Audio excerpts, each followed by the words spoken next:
totality with Professor Mimiko that bad management will prevent us from doing what Russia is doing in relation to our neighbors. The Russia is facing in Ukraine will show that all is not well within Russia. It is not that because Russia is very well managed that is taking this step. On the contrary, it's the strategic interest of Russia that is dictating what we have, what we are witnessing. And Nigeria is in that position. So what is happening in Russia is a test case for the entire global community. Like Russia, we share a lot in common with most of our neighbors, to which we can extend our sovereignty. And as we have pointed out, in Niger, in Benin Republic, in Equatorial Guinea, and even part of Cameroon, we share so many ethnic groups together. Which the economy, most of the economies depend on Nigeria.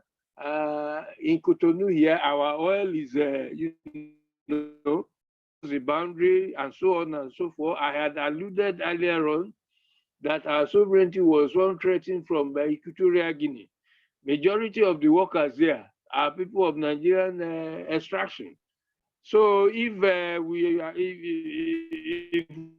we're a little bit more adventurous, for the same reason that Russia is leading a strategic national interest, nothing stops us. We may not see the fate of Russia, the position of Russia is showing that, yes, that may be an advantage, but it should not prevent us from being adventurous in protection of our core national interest. Let me ask you most serious questions. Thank you. Some people have argued that why have African countries not supporting Russia? That Russia did not join in the colonization of Africa. It assisted Portuguese-speaking countries in fighting Portugal. It assisted South Africa in fighting apartheid. That together with Cuba, they did not allow South Africa to succeed in his war against his neighbors. So why are African countries not supporting Russia? Well, thank you, Mr. Moderator. It's a failure of the African diplomacy. I've argued somewhere else that a knowledge of African diplomacy should have persuaded them, if not supporting Russia, to be at least neutral, particularly a country like Nigeria. Russia has done so much to recommend itself to neutrality, if not support. While we condemn the humanitarian crisis there, a critical understanding of Nigeria-Russia relations, for example, show that at critical moment when Nigeria was about to disintegrate, its Western partners failed her. Even when she had paid for arms and ammunition, they refused to supply. It was Russia that came to the rescue. The Kanji Dam, they came a long way. One of the principles of foreign policy is the total liberation of the African continent from foreign rule and domination and restoration of dignity to all Black men. Russia, by supporting liberation struggle all over, has an interest that coincided with Nigeria's own. Apart from that, as one of the bread baskets of the world, importation of wheat comes from Russia and Ukraine that is being fought. So it's a failure of diplomacy and a lack of sense of history and realistic appraisal of their own national interest that is making African countries. So you remember when Mandela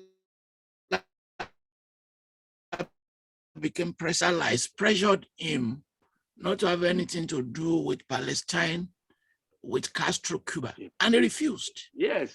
Mandela said, look, you can't tell me not to do that. When we were in trouble, they supported us. Cuba supported him.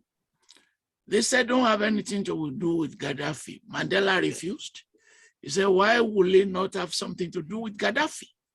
Gaddafi assisted the African National Congress with funding, with resources. And it's important to remember moments like this as key and as important. That's what I'm saying. That was a consideration like this influence India's position, for example. India went the memory lane to demonstrate that rather than going against Russia, the best he could do is to be neutral. Because in 1971, when during the Indo-Pakistani war, and the Britain and both US were going to support Pakistan against India, it was Russia and the Soviet Union intervention that saved the day for India. And India went down memory lane to give several other instances where Russia's relationship has been salutary to India. And so as a result of that, they decided to toe an independent line. But we don't know who are advising our African leaders about what their national interests should be. And apart from that, the body language of China is that of friendship and understanding with Russia. We don't know what the future holds, but if today is anything to show, at least we can forecast that these are two powers that in the not too distant future will be more understanding. And most African countries are highly indebted to China, whose interest is sending more towards Russia. So it's a failure of a realistic appraisal of their national interests and understanding of their own history. One final question for you. Is Taiwan now gone completely from China? Would China now see how the West has handled Russia and said, look, I'm no longer going to be interested in taking over Taiwan? It's too difficult. It's too early to say. But the body language of China will not indicate that. If anything, China kicks against this one nation, two system, and is waiting by to seize any opportune, any auspicious moment to revise or even repudiate that. I don't think China will say it's no longer interested in Taiwan.